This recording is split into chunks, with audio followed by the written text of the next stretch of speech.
محرم وہ مہینہ ہے جب نواسہ رسول کو شہید کیا گیا، جب حضرت حسین رضی اللہ عنہ نے باطل کو صحیح ماننے سے انکار کر دیا۔ I wanted to share my own raw thoughts about it.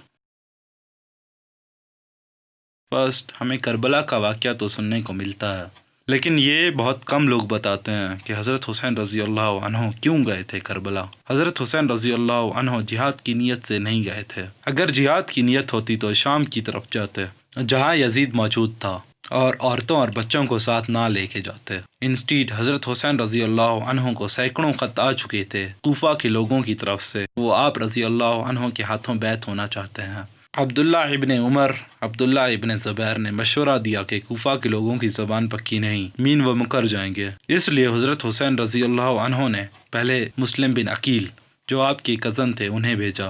Kufa کے لوگ جب مسلم بن عقیل کے ہاتھوں بیعت ہو گئے، حضرت حسین رضی اللہ عنہ کو خط لکھا، جس کے بعد آپ رضی اللہ عنہ مکہ سے نکلے۔ آپ رضی اللہ عنہ کے نکلنے کے بعد یزید نے کوفہ کا گورنر نعمان ابن بحیر رضی اللہ عنہ جو صحابی تھے کو زبردستی ہٹا کے ایک ظالم عبید اللہ بن زیاد کو بنا دیا، جس کے ظلموں کے ڈر سے آدھا کوفہ بیعت سے پیچھے ہٹ گیا۔ حضرت حسین رضی اللہ عنہ کو وہاں جا کے پتہ چلا کہ عظیم انسان مسلم بن عقیل کو بھی بے دردی سے شہید کر چکے تھے کوفہ کے لوگ۔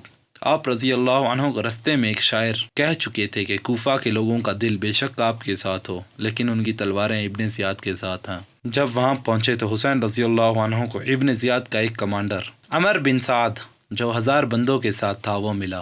حضرت حسین رضی اللہ عنہ اور عمر بن سعد کی ملاقات ہوئی۔ آپ نے 3 باتیں پیش کی: 1، ہمیں واپس جانے دیا جائے، 2، مجھے یزید کے پاس بھیجو، میں دیکھتا ہوں میرا اور اس کا کیا معاملہ ہے، 3، مجھے کسی سرحد پر بھیج دیا جائے، میں جانوں اور کافر۔ عمر بن سعد یہ سن کر خوش ہو گیا کہ نہیں لڑنا پڑے گا، اینڈ یہ شرطیں ابن زیاد کو بھیج دی۔ ابن زیاد بھی ماننے لگا تھا یہ شرطیں، جب سب سے بڑا لانتی شمر ابن ذیلجوش نے مشورہ دیا کہ اگر آج ہم جانے دیتے ہیں تو حسین رضی اللہ عنہ فوج لے کر آ سکتے ہیں، تو انہیں نہ جانے دیا جائے، بلکہ یہ کہا کہ حسین رضی اللہ عنہ ابن زیاد کی بیعت کریں۔ گھٹیا شرط تھی، کیونکہ حسین رضی اللہ عنہ جب یزید کو نہیں مانتے تو اس کے نوکر کی بیعت کیسے کر سکتے تھے؟ حسین رضی اللہ عنہ نے انکار کر دیا، جس کے بعد پھر لانتی شمر ابن ذیلجوش نے ابن زیاد کو کہا عمر بن سعد کچھ نہیں کر رہا۔ ابن زیاد نے 2000 لوگ شمر کی کمانڈ میں دے کے بھیجے، جس کے بعد ان لانتیوں نے مل کر حضرت حسین رضی اللہ عنہ جن کی عمر 58 سال تھی، کیونکہ سامنے تو مقابلہ نہیں کر سکتے تھے، یوزنگ چیپسٹ ٹیکٹکس بہت زیادہ ظلم کیے اور حضرت حسین کے قافلے کو شہید کر دیا۔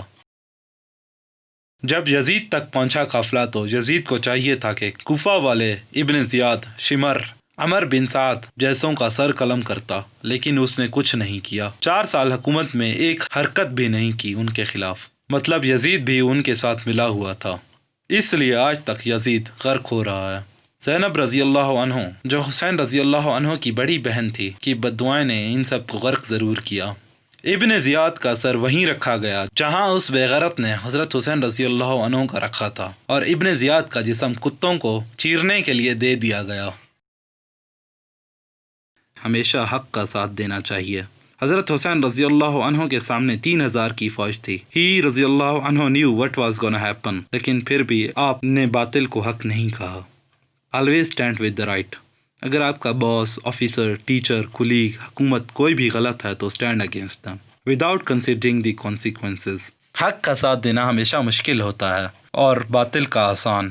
کرپشن کرنا آسان ہے، اسے روکنا مشکل۔ ججز، پولیس کے لیے دنیائی فائدہ تو ہمیشہ غلط کا ساتھ دینے میں ہوتا ہے، لیکن اگر ہم مسلمان سپورٹ دی رائٹ، کیا ہوگا زیادہ سے زیادہ؟ آپ کو سسپینڈ کر دیا جائے گا، لیٹ them do it۔ اگر ہر مسلمان یہی سوچے تو یہ دنیا ایک بہتر جگہ بن سکتی ہے۔ Second, don't let power blind you. ابن زیاد نے یہ سب کیوں کیا؟ کیونکہ طاقت بندے کو اندھا کر دیتی ہے۔ If you are in any position, don't use the power in wrong way, even if it is easy. Do what is right. And ماتم کیسا؟ حضرت حسین رضی اللہ عنہ تو شہید ہوئے، اسلام کہتا ہے شہید زندہ ہیں۔ اگر آپ سچا پیار کرتے ہیں حسین رضی اللہ عنہ سے، do what he did۔ آپ حافظ قرآن پر عمل کرنے والے، ایون جنگ میں بھی آپ نے نماز نہیں چھوڑی. Follow his legacy. Let's end this with the quote. Do what is right, not what is easy.